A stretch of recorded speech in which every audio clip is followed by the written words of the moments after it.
So this video is just a little compilation of different projects that I've done that I have not yet featured on YouTube, and there'll be lots more to come.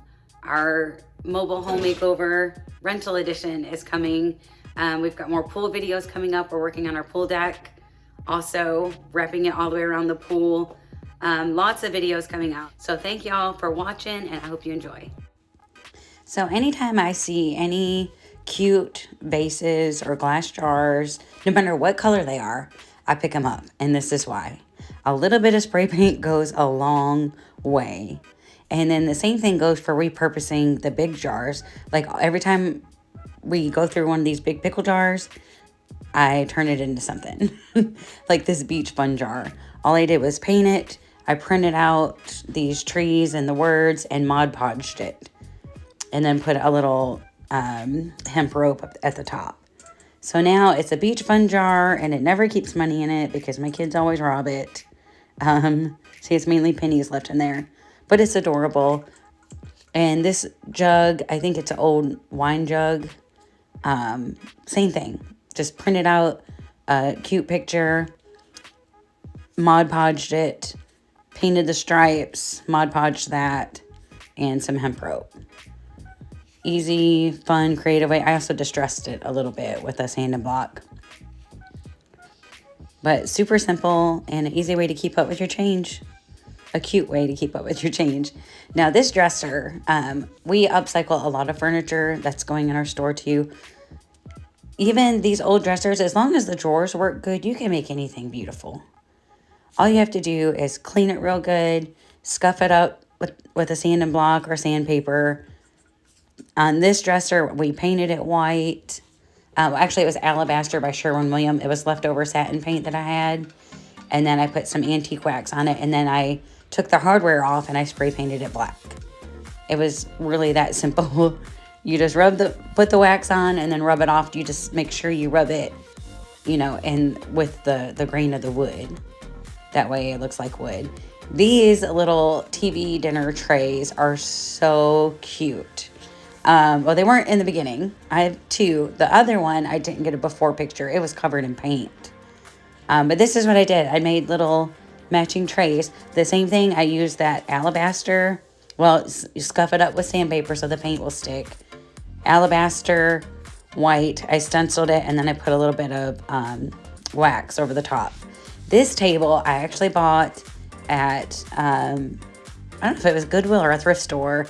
I only paid $6 for this table.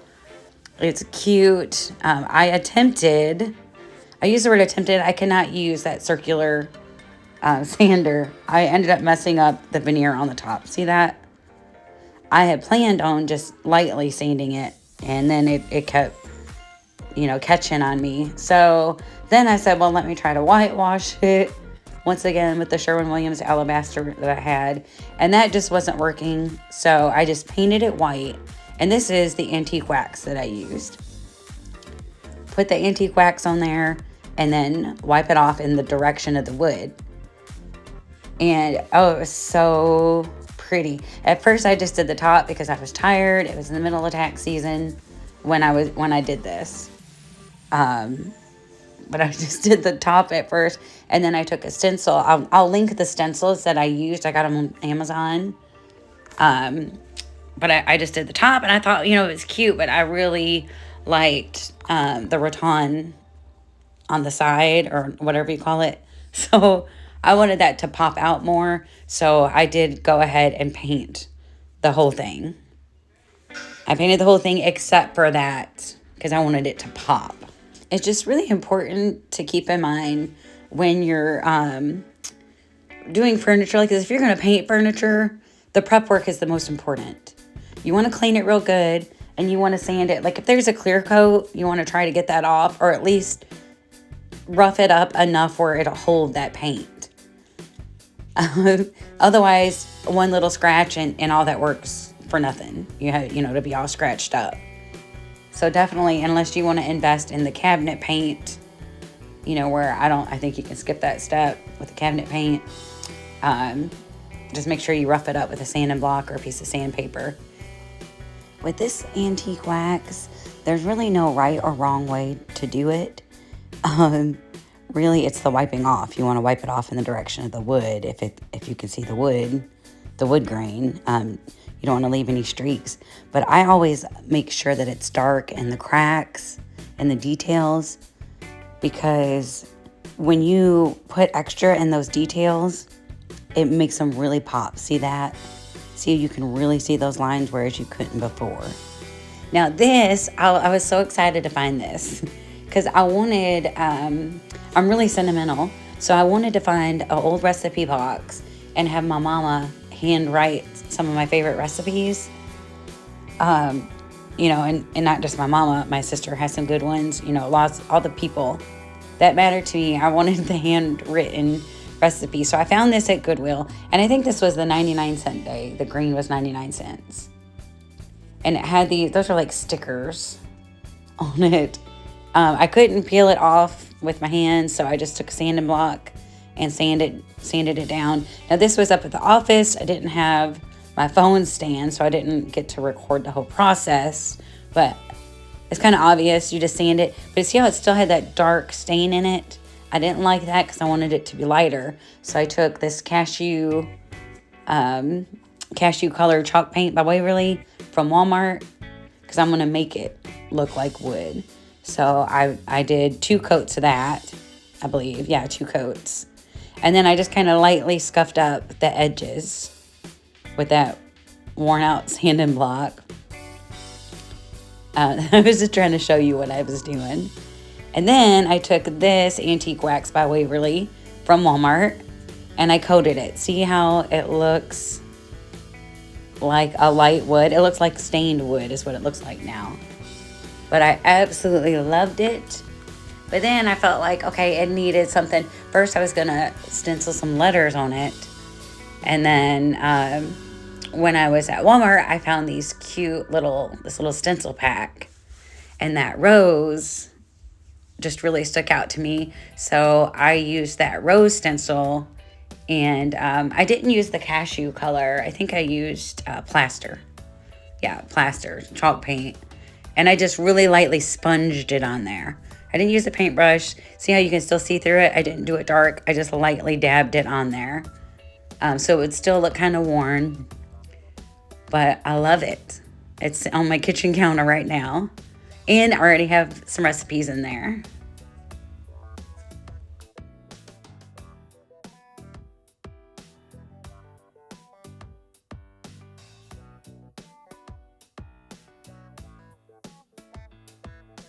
Now this is one of the pieces that I found for my daughter's new house. Y'all, when I was at this used furniture store. Well, it was kind of like a thrift store and a used furniture store. And I saw this coffee table. It's Lane Furniture, and look, this exact table. It had the model number and everything stamped on it. $650. Everywhere I looked, it was $600 to $700. Okay, like I knew I paid $15 for this.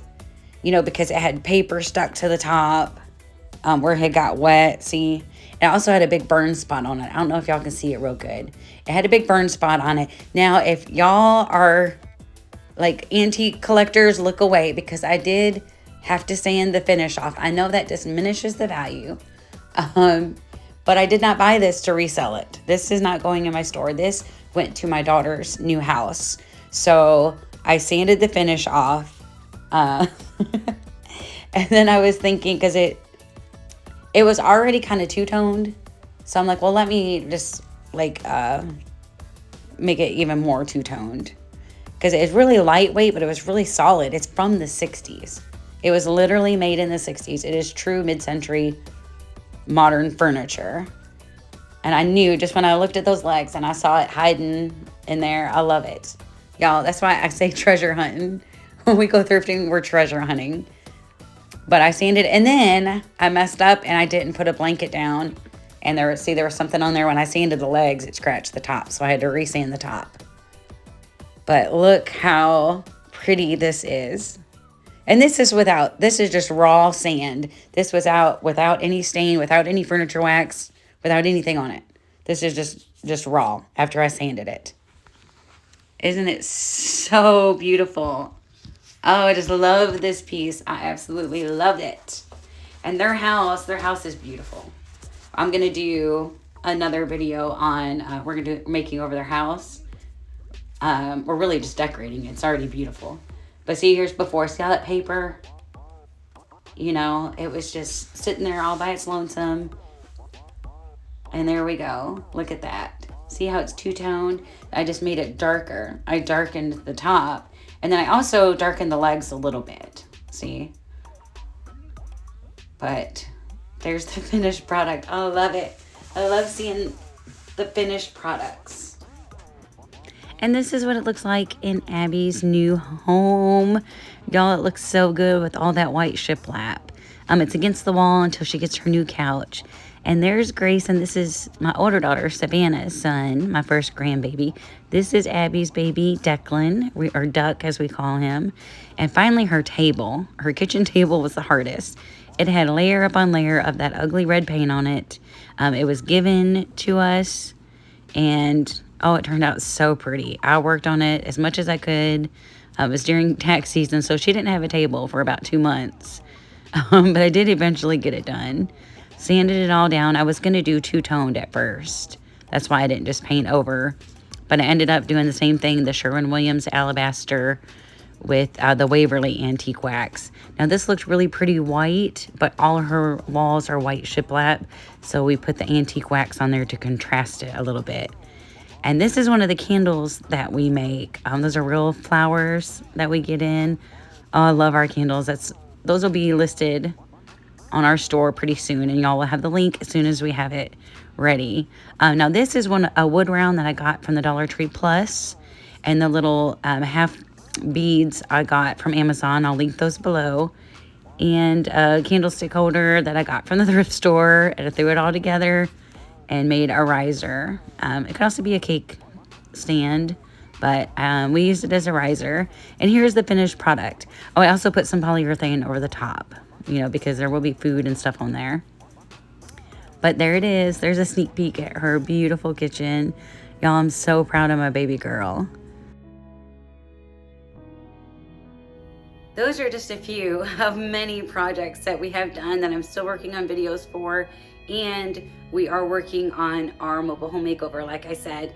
But if you want to see what we've done so far on the mobile home makeover journey, here's the link over here or over here. I'm not sure which side it's going to be on, but this is a playlist of the mobile home makeover for our home that we've done so far. So once again, thank y'all for watching. Make sure you like and subscribe. And if you have any questions, just leave us a comment down below. Thank y'all for watching. You have a beautiful, blessed day.